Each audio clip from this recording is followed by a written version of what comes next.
A high-stakes manhunt is intensifying in California as police scour the Los Angeles area in search of the man who allegedly killed 3 people in a revenge-motivated shooting rampage.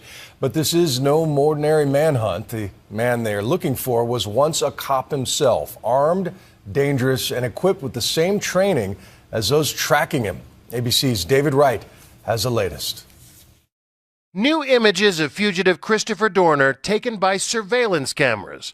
The trouble is, they were not taken today. This was 2 weeks ago in Irvine, not far from where Monica Kwan and her fiancé Keith Lawrence were murdered last Sunday. The last photos taken of Dorner before he disappeared.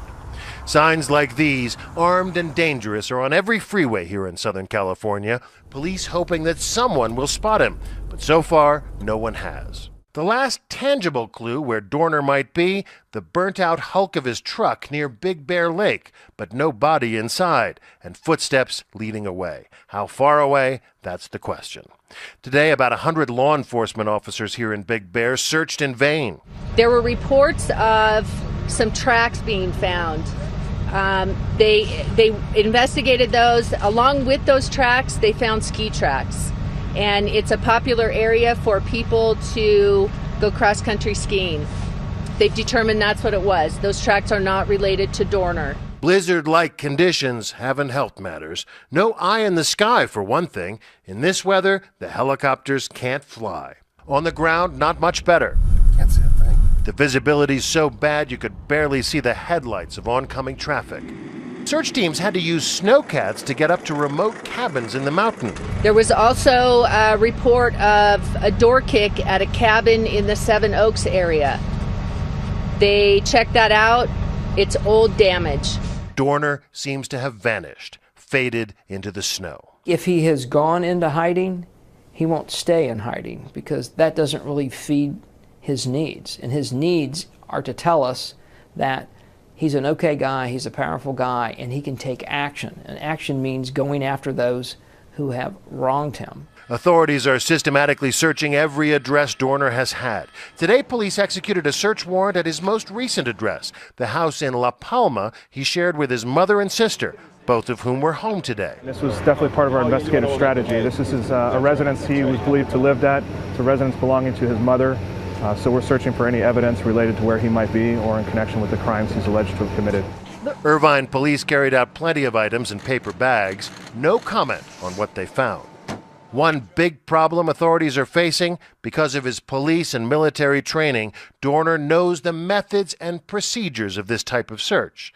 In that manifesto published online, he even taunts the LAPD about it. I have the strength and benefits of being unpredictable, unconventional, and unforgiving, he writes. Do not waste your time with briefs and tabletops. I will utilize every bit of small arms training, demolition, ordnance, and survival training I've been given. Because of police training and military training, he would maybe do the obvious, like dump his cell phones, perhaps not use his credit cards, not travel to any place that he has a previous history, because as we look for people, we go to where they have been because people feel comfortable and go to those locations. At this point, authorities are hoping he'll make a mistake. Ariana Williams knows Dorner better than most. She dated him 7 years ago and says he was unraveling even back then, always keeping weapons close by. He'd be in the bed and there'd be one by the bed. There'd be one on the kitchen counter. There may be a combat knife or something. Maybe I saw in the bathroom one day or in the kitchen.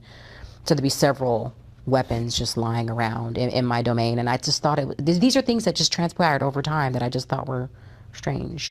She said today she's still scared, but doubts he will come after her. I think he's got bigger fish to fry right now. I think he's got a lot more on his plate. And I think he's very angry with these people for destroying his career or for destroying him, he feels, as a person.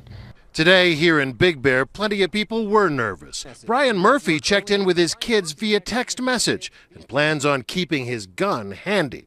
I keep it safe and unloaded. Tonight it'll be loaded.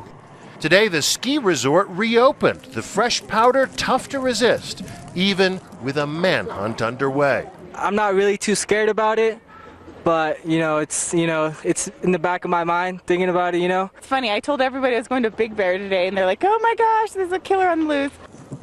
Craig and Christine Weiniger came here to celebrate their anniversary. Not quite what they expected when they checked into the Castle Wood Cottages, a group of mountain lodges with a medieval theme. Well, we've had to be more vigilant, a little bit more careful. I wouldn't let him go get his car charger last night. I was afraid to let him outside. At least in a place like this, you have weapons to defend yourselves. This is true. Defend the castle. Authorities say they're not giving up on their search. We're going to continue searching until either we discover that he left the mountain or we find him, one of the two. Either way, no matter how many survival skills he may have, this is unlikely to end well for Christopher Dorner. Only God knows the answer to that, but I don't think it's going to be a good thing. And you can only hide out in the snow, in the cold, for so long. At the end of the day, they're no closer to finding their man, but at least today, no one was killed or injured because of the manhunt. I'm David Wright for Nightline in Big Bear Lake.